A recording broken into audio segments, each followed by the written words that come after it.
مليت مشوان انهجاري كفتناد نابنا عراقي وحريمة كردستاني دم ام ديل قال دكتور محمد احسان شارزعي بيوندين ناف دولتيش اوفيسا ما يادهو كي بگرندس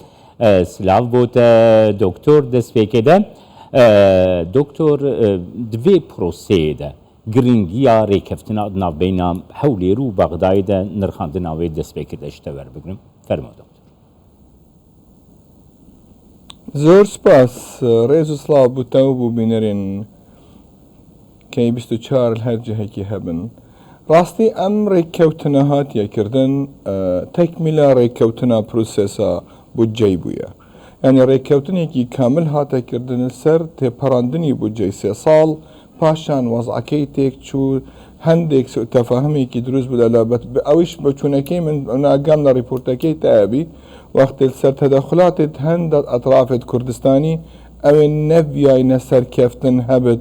بو بارتي يان تايبت بو سروكي حكمتي يان بو كابينانه اما الشتي كي نورمالا العقل السياسي كردي دا اجبر هكت بري خب ديا ديروكي جارة يكم وجارة دوينية وناب تجارة اخيريش بو توضيح بو فيري كوتنا هي حقيقة ادمينم اتشم يعني وتحليل كان بأنه كاركي باشات يكرني أو اتفاق دي جي بجي كد بوجي خلق دي جهد أو حتى أو رقمية بيجن بأنه وان نفض دي درك هبت بو چونامت تنشي وان رقمات تحديد كي أهم شي تو إرادة كي سياسة هيا نيتي كي باشت هيا تاكو بيبچد رقم كان كزور أمر آقام لبي بهنو خلقك كتهات سر أطراف دين دجي بارتي عن دجي سروكي حكمتي عن دجي توجه كابينانا بأنه شكستيكي وايا وهموشتيك الحكمتي هاتي أصلاندني وانيا أم عيني أم دهاتي ناخوي أو الاتفاق هاتي كرنيش بري 2003 بريكي كت هاتي كرني أو بارا إش بغداد هات نبريني إش بغداش ميزانية كردستان هات بريني وقالك جارة رقمكي خياليش بحقيقة جارك بنامت الصالك الصلاة هات السنوري يتهرم كردستان بين حفتة وشار الصدى اش هميدة هات السنوري العراقي بتر يكسر البغداد هات بريني الفي اتفاق ايرو بانه نخير تدهات البغداد نابري هيفا كما جاري تبديا ما ام بيك وكاريب كين بظانين هندك دهات اتحادينية هندك دهات اتحادينية مثلا اگر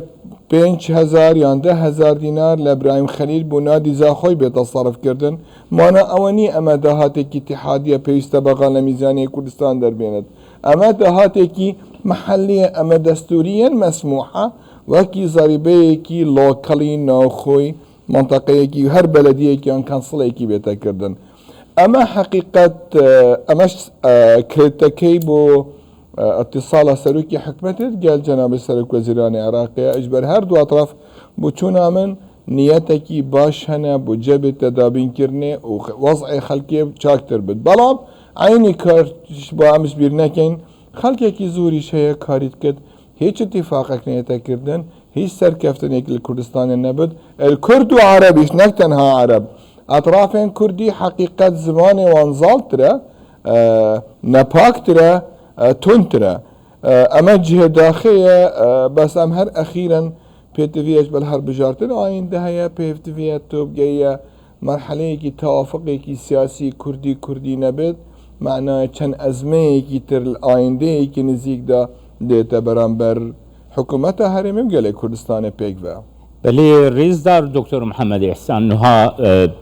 يعني نيتكي باك وكي تدس نشان كريش آلي سروک وزیری حريمة كردستانية هر وها سروک وزیری عراق فدرال بيكو هاتي نشاندان حيا ريكفتن دنا بينا بريز برزاني و بريز محمد شيعة سوداني جيكو هاتي كرن هبو لي بيشتي ريكفتنا هر دو سروک وزيران گاوا بچه پروژه یاسایا بچه گهش پارلمنتوی در کفتکو هن آلی لدجی ريكفتنا دنا بينا هر دو سروک وزيران دنجي ولهم بري ويجي كار كرن هم دي صحيا عراقي ده هم جيد صحيا كردستاني ده و درباري ده گر ديتن و نرين ده وربگرم دكتور محمد احسان بو يك براستي بيجمتا تزاني از قلت هر دايركتور ازقوما الفي كاري تدو جروب هنا الكردستاني والعراقي. جروبك هي العراقي جروبك زالة جل قائمة. ادفيت تعامل يبقى قال كردستاني وكأنه محافظة عراقية، يعني فرقة كردستاني ومثنى وبصرانية. عقلي تناجي هاد بأنه نظام اتحادي نظامي كيترى كاكا نظامي فدرالي نظامي كيترى أمل عقلي سياسينية لهيش ولاطيك عيني كاتش هندك طرف هنا الكردستاني هزرت كم بأنه حكومتها هريما كردستاني يام تايبتي بارتي تجاوزي صلاحياتي بدي حادي كردي أمل المصلحة واندانينا ويان حقدكي ديرين هي المشكي كان أحزاب سياسيين كردي دا بداخوا أمش الجارتا أساسي فكرة سياسي يا أم حزب سرهاتين دامز راندني يان تشيكرني يان ولاديكي يان حملكي خارجي رحم بوهات يدابن لجيقل أولاتيكي أقليمي دامات يدان يان چند كسيكي واكر ديا أم هر دبو چوننجيا زريباوي كاري خلق الدد خلقي كردستاني بتايبت خلق الدد يعني والي هات يتحدك خلق نشد بلانك داند بحفتيه كادي خلق نظام هيفابيت دي كاجرات بيت يا نايل خلق نشد سفرك مزبيط ريك بخطت جل هوالت خو يان الجل خزمو كسو كارت خوب شدش بر نظامت آينده يكي نزيك دي چه تقاماندنه ام هر دو چونه بلامد اد بيجم شتال بغدا متوقعه دخلك هيش نتواني وهزما نظام فدرالي بكت يعني چند مراحقه سياسي تهنا الكردستاني جهه داخيه علاقتك تايبت هي مشكله كي تريش هي سروكي حكومه هريما كردستاني سنگي كي تايبت هي نظامي كي سياسي هي كابراي كي تر هي تل بغدا راست نيتي كي باكي هي راست كابراي كي دويت حولاتي كي حقيقي خلق تر ولاتي بلام دس حالاتي كي ضعيف هي كتله كي برلماني زور ضعيف هي تدخل كي اقليمي زيادة تر تقبلت كتر بيري بتكرني برلماني كي تافه هي العراق بوچونا من اتفه نظام برلماني الدنيا همية بيك بمبخوديتي ام ملاطية اجبر تنظاني برلمان شكلي ويتشيه باوركه راست نظامي كي برلمانية كاروينة برلمانية وقمة فسادية سر منظومة سياسي الفي ولاتي همية بيك اما همي تشتادي بو تبيجم توضيح كامل العراق تشتك تكرني ديرش خيال سياسي مثلا مرحلة نعدالة انتقالي بالصالة كيشا بشتي 2003 امل نظام علاقات النيو دولتي اشتيكي تازه در ولاتك هيتو همي بحث نظامك اتحاديت كنو مهميات بالعراق بتأبا تارجيتي في ولاتيا عيني كات حكمتك هي كاريت كت بو نظامك مركزية بحث ام توجه الكردستاني نية اساسي خلافه السرفي دانوستان دنيا بس از بچون امنا شخصي باشترش پیشن يعني از جشبين باينده ايكي تازه كاكي محمد احسان نوها ساحيا بغداي ده ساحيا عراقي ده وكي تدس نشان كري مروف تيدك هي مثلا هنجي او بيگه قبول کرنا پجراندنا فدرالیزمی پیگه پجراندنا دستور عراقی بخواه لسر بنامایی که فدرالی هاتیه دامزراندن پشکتنین کردستان جی ایکو لبغدای جگل حن آلیان و ایکو نای پجراندن هیا بس لساحیا کردستانی يعني مقلق جاران مروف وكي كردش خوره فكرت که يعني گلو برجوندین نشتمانی برجوندین خلقی کردستانی دویج برجوندین حزبایتی پارتیزانی شخصی نمزن تربن تا خلقك الكردستاني هي راستي جهة داخلية حقيقة جهة داخلية تا خلقك الكردستاني هي تا فكرك سياسي الكردستاني هي باورك تا البغداد مراهقك سياسي هي تا الكردستاني تا حتى اويشنيا تا هندن احزاب سياسي هنا تشافوي جلك مكسبك شخصية كاتك شخصية قد بو خمنية جماور هبت يعني شديكي ترهبت يعني آيندهيكي جيش هبت بو فيولاتي وكاري واني سراكي فكرة ويا سياسي دا مزراندية السر أساسي خلتين بارتي يعني خلتين حكومتي أما كاريكي زور سهلة تشي كابرا الشول بك خلت ياكد اكيد هيك تشو نكي تخلت يا ناكي فكرة ويا سياسي سرهندية اما جيش نتاح وتغيير نية تبري خبدا وجوه سياسية انتهين الزور بي احزاب السياسي حقيقة خلقك هي راستي بوغامبيا خلقي كردستان جدايا يعني تقبلها ديتنا في شكلنا كات اوكي اف شكل مقبولية بلا مسر ساحة سياسية هي ودفيت وضعي هرما كردستان تكبت واستان قاددانت بو حكومة هرما كردستان وبو قيادة سياسية يا راستيا قيادة سياسية بولاتي اما جهة داخلية بس بوچون من اما ظاهري كي تازنية الفكرة السياسية كردي دا اگر تبري خب دي ديرو كي هر وابي بيشنش وابي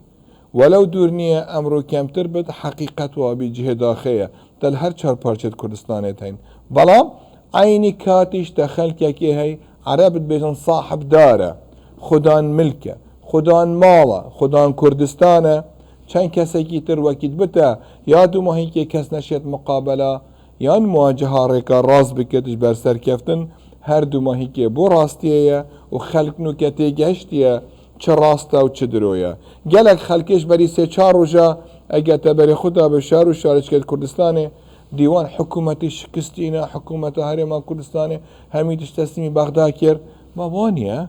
بو تعبیت قاخفتنا من بو خلقه اد بيجم قوي خوند نوان كسين فقاعين دروزن راستا وضعي خلقي خرابة راستا قيرانكي سياسية راستا قيرانكي دارائية كده بلام اما جارة كمني املته هر خراجر بيا حقيقة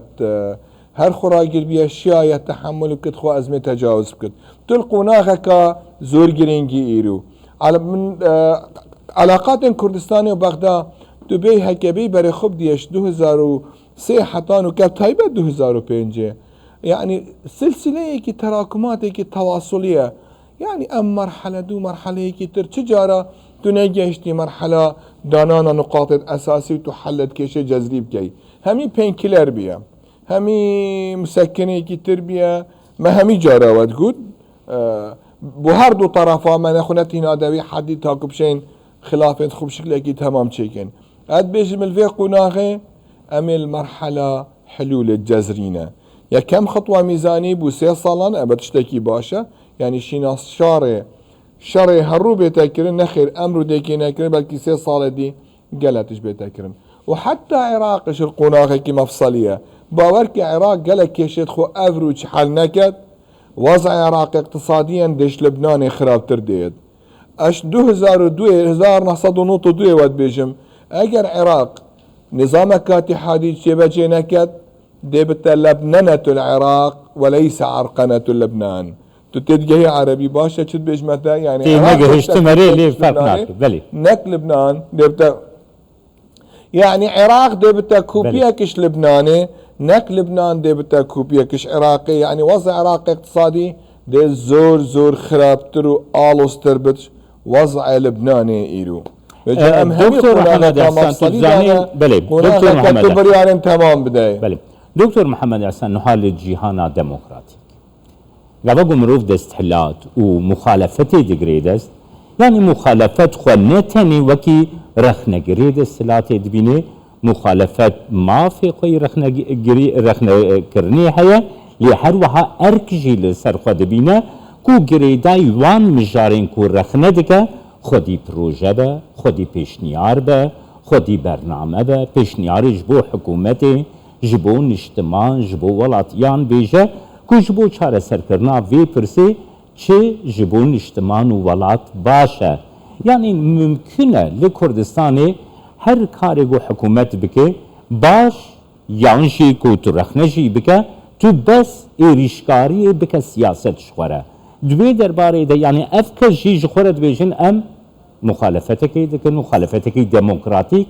يعني اركي ديمقراطيه جي اوكو تو ديمقراطيه خل لسر صاحي ديار بكي نبقى سكرني تني بيجي از ديمقراطم فرمودي تناته بقرم بريز محمد حسن تا جهه داخل كالتوري ديمقراط بوچونا من حتى ايرو المنطقه الشرقي هميه روشهڵاتێ ناوەڕاست gelek دیرەش واقعی و ڕۆساتێش بەر دیموکراتیەتت ناخێتەدایە ئایا تو مێشک و عقل و وجدانێ خوددا دیموکراتی خوازیان نە ئەمە جارێ زورە کەم ئەم نەگەشتنەیە مەرحەلێ و نخبا سیاسیە عێراقی ڕاستی تایبەت یا کوردستانی باوەرکەم نەچ پێیە نەچ دت بەسە ڕەخنێت گرت ڕەخنەیەکی چەوە دەدونەوە عرەخنە هەنە دێرەخنێگیری بۆ ئاواکردنا وڵاتی ئان دێرەخنێکێ گیری بۆ تەدمیرکردنا وڵاتی خۆ عقلێ ڕەخنەگرتنا کوردی نە عقلێ هەندێت و بۆ ئاواکردنا وڵاتی خوبی بوو ئشبەر عقلێ سیاسی نەلوی ئاستیە عقلێ سیاسی نەلوی مستەوایە حتا بشێت gelek خەلک هەیە ئەحزابên سیاسی هەنە لەوێ کوردستانê ئێمما دکانەکە نیزامەکە ئەقلیمیە ئان ئێمما دکانەکە حزبەکە شیعیە ئەڤروکەل بەغدا تەوجیهاوێ وێرێ تەنفیزت کرد داوەزعی تێک بدت ئەمە جهێداخەیە حقیقەت ئەمە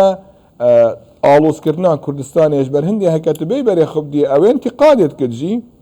هەکە ڕاستی تو بڵات پەڕێسی مە gelek نقاطێت اتفاقێت هەنگەل حکومەتە هەرێما کوردستانê بلا ئێکشوانکاریە بێژت واللهی ئەم کارە باشە هاتیەکردنێ تایر و حتا ئەڤرو نەخێر چاو بارە ناگرت بێژت ئەف کارێ باش هاتیەکردنێ هەر چاوێوێ ڕەخنەیە هەر چاوێویل شکاندنا مقابلی خۆیە هەر چاوێ شکاندنا هەیبەتە حکومەتە هەرێما کوردستانەیە بەڵام عینی کات باشبیر نەکرد ئەگە شتێکی وا ڕووبدات دژمن قەت فەرقا کەسێکی و کەسێکی ناکات مە تەجروبێت تاریخی gelek هەنە هەکە بلابەرێ خوب دنە دیروکێ چەند کووردا خیانەتر کووردا کردیە و ئاینداوان بیە چی دوماهیکێ چ دەرکەتیە ڕاست ئەمە جهێداخەیە بچوونا من ئەمە سەبەبێکی ئیجتیماعیە سەبەبێکی سیاسیە و کوردستانی وەتەرێکی تر ئیزافە بوویتە سەر پارە gelek خەرک پرسیارە پارەیت کرد یانی چاوبارە ناکرد کابرایەکیشوی باشترە دیارە ئەمەش لە جیناتی کوردیدا هەیە بیان ئەم تەقەبولا سەرکەفتنا مقابلی خوناکەین ئان ئەم تەقەبولا پێگەهشتنا مقابلی خوناکەین بەڕێز سپاسیاتت کەم دکتۆر محەممەد ئەحسان ژێ دهۆکەی لەگەڵمان